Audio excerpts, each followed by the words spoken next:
أعوذ بالله من الشيطان الرجيم بسم الله الرحمن الرحيم والصلاة والسلام على رسوله محمد وعلى آله وأصحابه أجمعين. Assalamu alaikum wa rahmatullahi wa barakatuh, dear viewers, and thank you once again for joining us with our program My Journey Through Islam. Now it's the second part of our journey with Brother Abdul Jabbar Stubbings, also known as George. So we have come to the part of your journey where you've talked about your history, you talked about where your life was and how it's come to this point where you're interested in Islam. You've met some Muslim brothers now. You also have the sister who's working in the same place as you, who introduced you to Islam and Muslim brothers.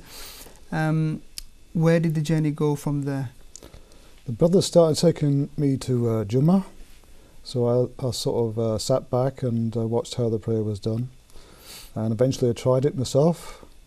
It's amazing how easy it looks when you sat there and you think, oh, it's quite simple. There's a few sort of moves, but it looks straightforward. When you're actually in the situation of trying to do it, I found it a little bit more difficult than I expected. Yeah. So initially I got it wrong, but eventually I managed to master it. Learning some of the prayers in Arabic was a bit of a difficult for me. Is this it took a after while. you've accepted Islam or before? No, this is before, because I wanted to be ready to...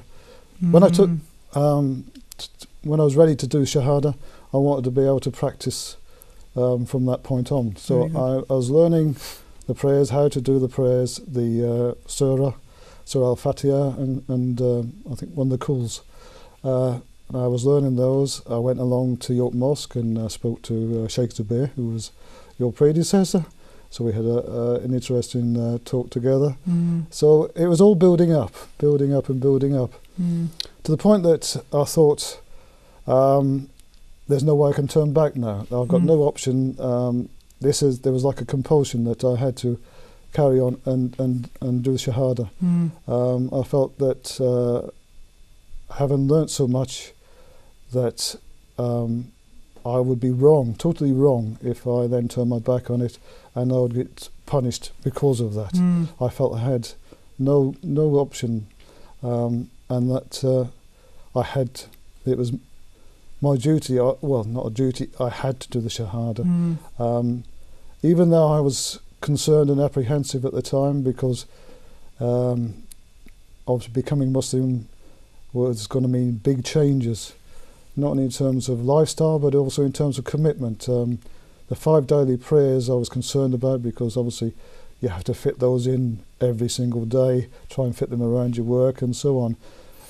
And they are, like I say, a big commitment to somebody who's barely had to, well, the only commitment as a Christian was to go to church on a Sunday. And if you don't, it doesn't take out the fold of Christianity. So there was that sort of thing that, well, Christianity from that perspective is a much easier religion on the people who practice it, in terms of you don't have to do anything basically, and you're still Christian. But so there was that commitment. Obviously, the way it would affect my circle of friends, family, and so on. So there was lots of apprehension, but I felt that I had no choice. When you say you had no choice, can you please elaborate on that? So, I mean, no choice from your own self, from myself, your soul, from my heart. I felt that I had to do Shahada. I had to take on Islam. It's like once somebody has told you something which you believe and you know is true, you are grasping onto that, and it's as if, like the Quran says, قُلْ هَلْ يَسْتَوِي الَّذِينَ يَعْلَمُونَ وَالَّذِينَ لَا يَعْلَمُونَ. Can you say that those people who know and those people who don't know, are they equals? I think from what I'm taking from this part of your story is that once you know the truth, once you know something is right, then turning your back on it is something which you shouldn't be doing. Yes. SubhanAllah. So you've got the feeling, you interest in Islam, you're ready in a way, but then you're preparing yourself mentally. And I think it's good, your story is a little bit different to other people, that you are already preparing for something which you hadn't already done, if that makes sense. You're already preparing for prayer and wudu and all that kind of stuff, preparing yourself for the big day, really. So what was the next step? What was the procedure with regards to when you took the Shahada, how you took it, where you took it? Shahada, actually, I was out, it was with the sister who introduced me to Islam. It was in a literally, it was in the grounds of an ancient monument, as it happens, near where I live. And I basically just came out with it. I said the Shahada, and she said, "Do you believe that?" And I said, "Yes." And she says, "Well, that makes you Muslim." And so, it went from there. So you took your Shahada there, and then you were a Muslim, although you had already practically was already a Muslim, Yeah. but now you entered the fold of Islam by declaring these words with your tongue and then accepting them with your heart. Subhanallah. So that's your journey to Islam. Once you enter Islam, coming from a British English kind of background, somebody who was a Christian growing up, and now you've entered Islam, what kind of changes did you have to make? And I know you mentioned it seems quite difficult, but was that really, really difficult to do? Was it hard to do? Was it easy to do? Did you have support? Family-wise, no. Obviously, my children, I think, to be quite honest, looking back, as I think I tried to do things too quickly. I should have discussed things more in as to why I was doing things and what I was doing more with my children, involved them more in my reversion to Islam. And there was sort of obviously a certain negativity. Some of it wasn't helped by certain relatives. So there was this, I remember one of the comments was, "Oh, he's depriving his children of pork." And I was just thinking, it's some of the stupid things that came out with it. Now I was having a meal with some family, and I served them up it was a chicken dinner, and I didn't have any chicken. They said, why are you not eating any chicken? I said, well, it's not halal. I said, well, don't worry, we won't tell anybody. And it goes against the whole point of Islam, doesn't it, really? So this is the sort of things I was having to put up with. So I guess that comes down to understanding in a way as well, doesn't yes. it? As well as misconceptions, as well as ignorance. But you stuck to your faith, you stuck to your yes. belief. I mean, I had a very close friend as well. And before I took on Islam, we used to go out and go for drinks and so on. And we'd been best friends since university. This was for many, many years. But basically, after a while, he sent me an email saying that our lives were now totally different, and basically made it clear that we didn't want the friendship to carry on. So you get some very negative sort of actions on the part of people, but the people at work were brilliant. And they've been very accepting. Muslim and non-Muslim. Yes, yes. I mean, it can be quite difficult once you've entered Islam, once you've embraced something completely new, to then be rejected by those who you felt were dear to you, who you'd hoped maybe understand what you're going through. I can imagine that being really difficult. And people usually say that there are hard tests when you accept Islam. And what was it that kind of helped you to push through? Because I guess it could have been easy for you to say, or for anybody in that position to say, you know what, I'm going to go back to my old ways, back to my own friends, back to my family accepting me, and so on and so forth. What was it that kept you going? Well, I took the Shahada in July 2002, and then I married the sister that I employed. MashaAllah, very nice. In October of that year. SubhanAllah. And she had her own issues with her family, but ironically, not because she was marrying not a Muslim, but someone who wasn't Pakistani.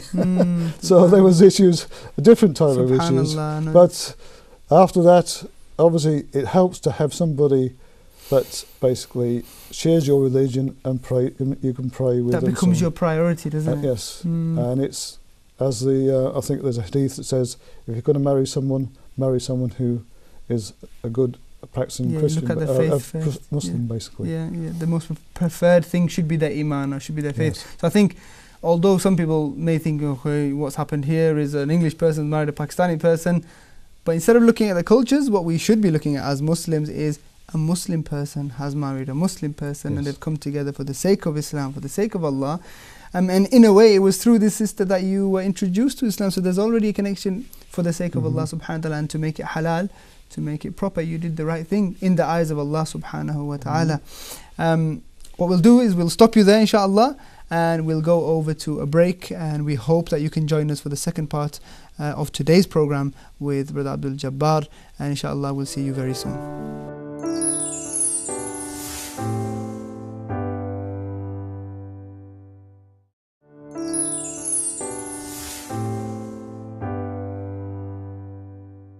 Assalamu alaikum wa rahmatullahi wa barakatuh, and thank you for joining us in today's second part of the program with Abdul Jabbar Stubbings. So now you've entered Islam, you've married the sister who, I guess, introduced you to Islam in the first way, which is quite a beautiful story in itself. Now, what was life like after that? Did you move away together, and were you away from families, or were you still with your previous family? I stayed in the house I was had at the time. And my wife basically moved away from, obviously, her family to be with me. Yeah. There was a time when there was a bit of, shall we say, difficulty with her family, but now her family has come round, and everything seems fine now, to be quite honest. Alhamdulillah, fantastic. But you continued, same job? Same job, but everything seems better now, as they say. Alhamdulillah. I'm more at peace, I'm more relaxed, less stressed. Everything from that point of perspective is better. I feel there's a purpose to life, and I'm happy, basically. Alhamdulillah. Well, that's what people tend to try to find in life. What is the purpose of life? Why am I here? How do I attain happiness in this life? How do I attain peace in life? And when you enter Islam, and through its rules and regulations, and through its beauty and wisdom, we tend to find peace in every situation, in difficult situations, in easy situations. So for your, I guess, your journey and your story, it's no different to any other Muslim when it comes to the peace and the tranquility aspect of it. So you stayed in the place, and which city was that in? What area was that in? What was the community like? Was there a big Muslim community there? Was there many mosques there? What was that like for you? I live just outside of York, so the nearest mosque is York Mosque. And obviously I became more sort of frequented it more. I obviously attended Jummah there, attended the Halakha there, and there was a brother there called Hatim who was very, very good at, he was a Sudanese brother who was absolutely brilliant in terms of helping me along, guiding me, and would answer my questions, because as a new Muslim, obviously you have lots of questions. And he was very, very good, very patient, didn't get fed up with questions. Yeah, I mean, usually when people come to Islam, they usually compare themselves with a newborn baby or a child who's just come into the world and doesn't know what's going on. So the advice I usually give is try to learn to walk before you can run. Try to take things easy, but at the same time you're going to have questions. So it's good that you had somebody there who was patient with you enough to kind of guide you and understand where you're coming from. So that was the basis of your community in York. You had people around you. Did it have an impact on, say, the field of work that you were in? Now that you know that science doesn't contradict Islam, but once you accepted Islam, you are a Muslim now. You're in a job which is a good job. It pays the bills in a way, and you're living your life. How did you balance with your dunya and your akhirah, your life and your afterlife? The job itself, I didn't see any contradiction, because the job itself is protecting people from chemicals that are being used by farmers, whether it's pesticides or veterinary drugs. So in terms of what I was doing, I was still looking after people in terms of protecting their health from these dangerous chemicals. So I didn't have any sort of need to, say, rethink about the work I was doing. I saw it as being halal, and basically carried on. Where it does affect you, obviously, is when you go to things like scientific meetings, where you have to sort of think about where am I going to pray, and just logistics, really, isn't it's it? More, it is. You're travelling. It's just working out things in advance, looking at prayer times in advance, and so on. It's those things you have to put in a little bit of more effort. And to start with, there was always that sort of self-consciousness when you actually say, "Oh, sorry, I've got to go and pray," or you've got to try and find somewhere to pray. You start to, initially as a new Muslim, you have that little bit of self-consciousness, which obviously you have to go and get wudu sometimes in a public wash area, and that can itself create embarrassment because you want to know, are people looking at me? What are they thinking? Is this fella a bit off his head, washing his feet in the sink? What was the response like from, say, your work colleagues or your bosses or the directors when you said to them, can I have a few minutes off or half an hour off just to pray and just to come in? Because of these other brothers had set the ground, they had actually got a prayer facility, prayer room set aside. Admittedly, we had to use the disabled toilets to wash and so on, but that wasn't too much an issue. But even then, after a while, they put in a little wudu area to actually sort of facilitate. So all I do is, because we work what we call flexi time, basically I have to work 7 hours, 24 hours a day, but I can do that, spread it out. So if I take, say, half an hour to pray, I simply work half an hour later. And it's worth that extra work, I guess? Yes. Alhamdulillah, yes. Very good. So all you have to do is really maneuver your time management in a way, and rather than changing what you have to do, you're just fitting in Islam into your life as a way of life. What about the community that you're involved with? What's that like? I mean, York itself is a city that we know is very Christian, very British and white and English, and what has it been like for a new Muslim who has come to Islam but from that same background? Well, like you say, York is a very multicultural community. I've found it very easy to fit in. There are quite a lot of, as you'll see from these programs, a lot of reverts, but amongst everybody has been welcoming. I've not had any issues with anybody. Everybody's been really, really friendly. And I say yourself and Sheikh Jabbar have been, as in terms of advice and answering questions, are brilliant. Yeah, I mean, I know that you've been a Muslim for about 12 years now, and you obviously we are all still learning Islam, about Islam. How has that journey been like with regards to studying Islam, learning about Islam prior to Islam, as well as during Islam, as well as right now, here today? Well, to start with, I just wrote books after book after book. Some of them I think I wouldn't give room on my bookshelf, to be quite honest, because I didn't know what I was looking at, what was actually, what was a good book. I'll just go to, say, an Islamic bookstore and think, oh, that looks good, I'll have that.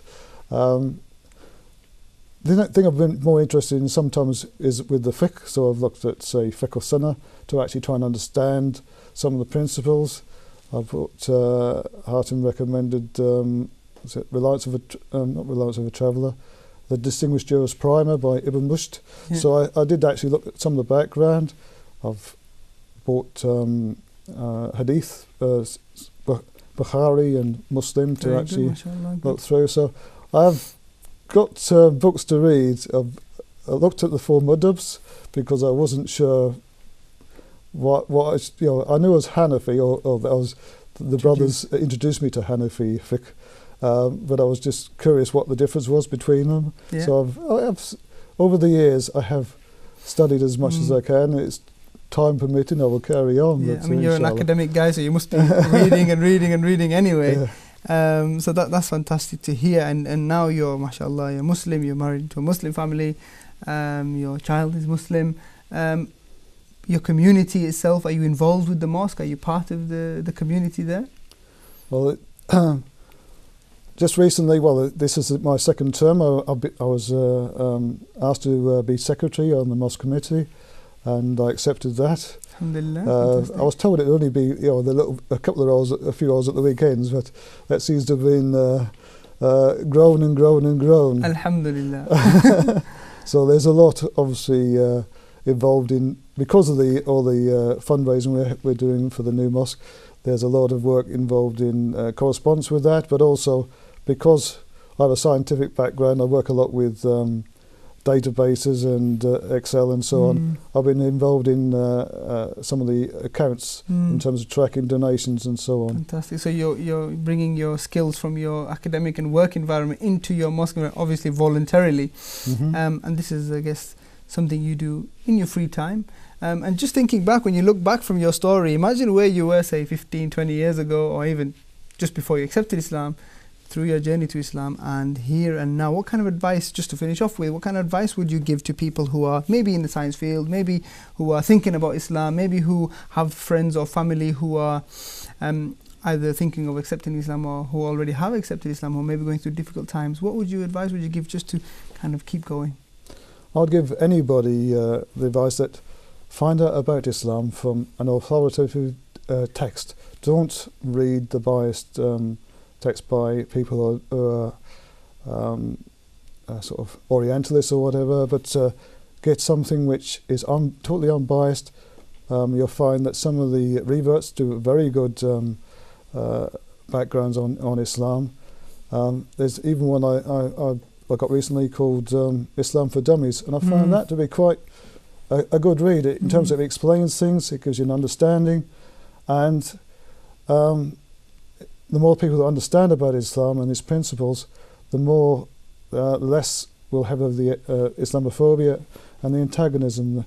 If people understand Islam, then I think they'll actually understand that we're not like Muslims are not the way that they are portrayed in the media. That's exactly right. Jazakallahu khair. And I think the ultimate message is that Allah guides who He guides, no matter where we were. Even if we are born Muslim and we are going through times where our faith is being questioned, Allah will guide you as long as you look for that guidance, as long as you try and go on the path of that guidance, especially in times that we are living in where Islam is really bombarded and it's been shown in such a negative way.